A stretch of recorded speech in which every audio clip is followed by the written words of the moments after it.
ఎట్లా ఉంది జూబ్లీహిల్స్లో? జూబ్లీహిల్స్లో ఇప్పుడు బ్రహ్మాండంగా ఎన్నికల ప్రచారం అనేది జరుగుతూ ఉంది. ఇక్కడ ఈ గల్లీ లోపల ఇక్కడ ఉన్న ఏరియా లోపల అయితే ఖచ్చితంగా ఈ స్థానికుడు నవీన్ యాదవ్ గారు కంపల్సరీ ఆయనదే ఈ అడ్డా గడ్డ కాబట్టి ఖచ్చితంగా ఆయననే గెలవబోతున్నాడు. ఇప్పుడు మీరు ఉండేది ఇక్కడనే ఉంటారా?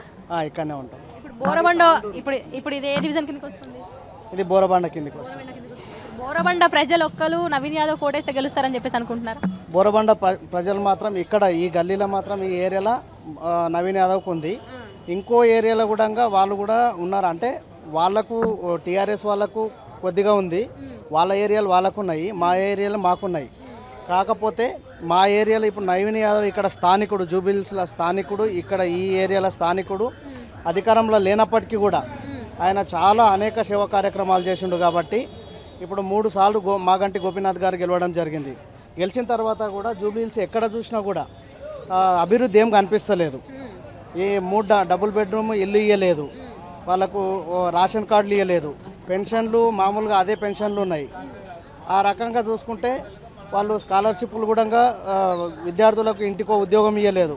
కాబట్టి వాళ్ళు ఏ హామీలు 10 సంవత్సరాల నుంచి నెరవేర్చలేరు. కాబట్టి ఈ లాస్ట్ టైం ఏదో అది అన్ఫార్చునేట్లుగా కూడా గెలవడం జరిగింది 10-15 వేల ఓట్లతోని.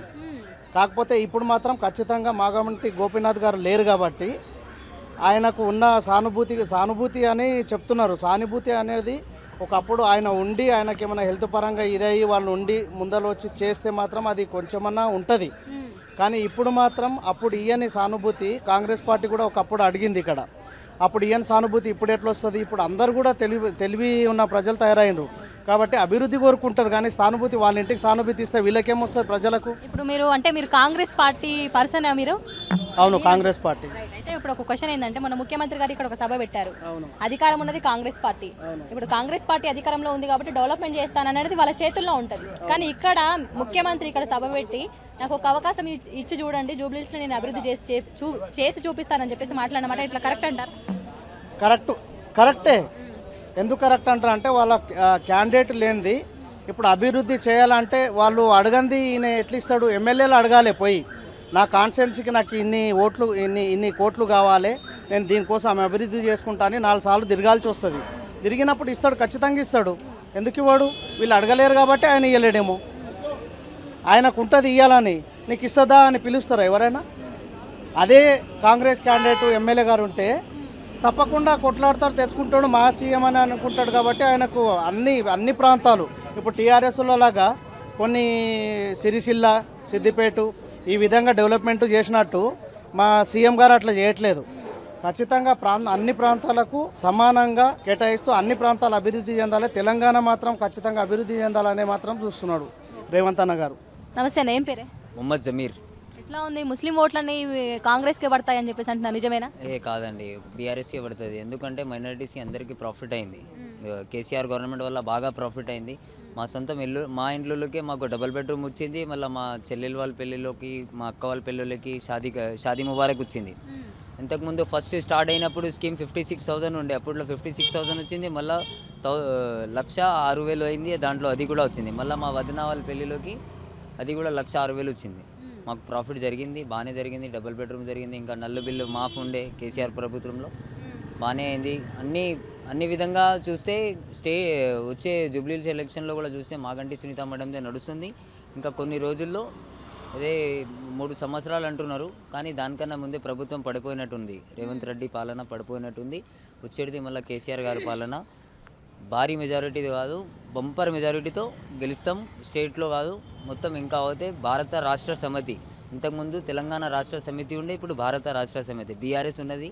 మళ్ళీ మేము ముందుకు వెళ్తాం. మొత్తం ఇక్కడే కాదు, తెలంగాణ కాదు, కర్ణాటక పోతే కర్ణాటక, మహారాష్ట్ర అంటే మహారాష్ట్ర, షోలాపూర్, చాలా ప్లేసెస్లోకి మా ప్రభుత్వం మొత్తం फैलने वाली है. पूरे ऑल ओवर इंडिया में फैलेंगी, స్ప్రెడ్ అవ్వడానికి అవకాశాలు ఉన్నాయి. ఇంకా అవ్వచ్చు.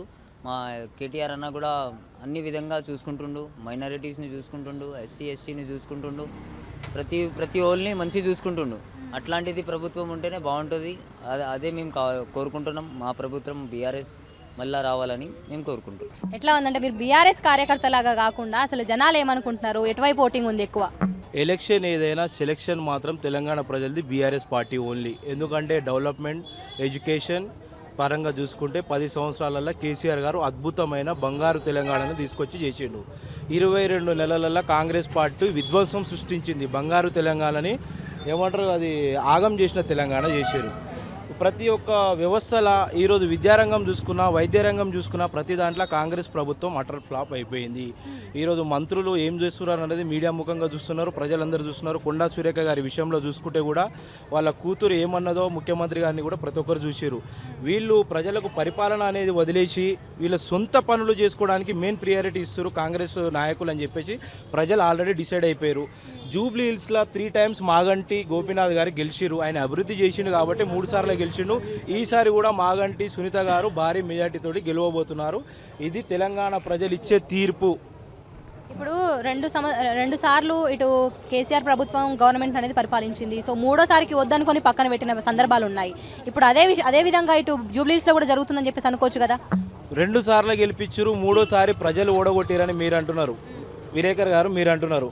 2 సార్లు ఓడగొడితే 34 మంది ఎమ్మెల్యేలు అయ్యారు. మూడోసారి జూబ్లీ హిల్స్లో మాగంటి గోపీనాథ్ గారు గెలిచిర్రు.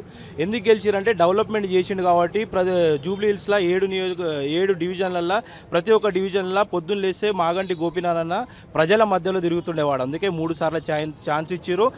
ఏదో జరిగింది మధ్యలో కొన్ని పరిమాణాల వల్ల కారణాల వల్ల మాగంటి గోపీనాథ్ గారు దూరం అయ్యారు. వాళ్ళ సతీమణి గారు వచ్చారు.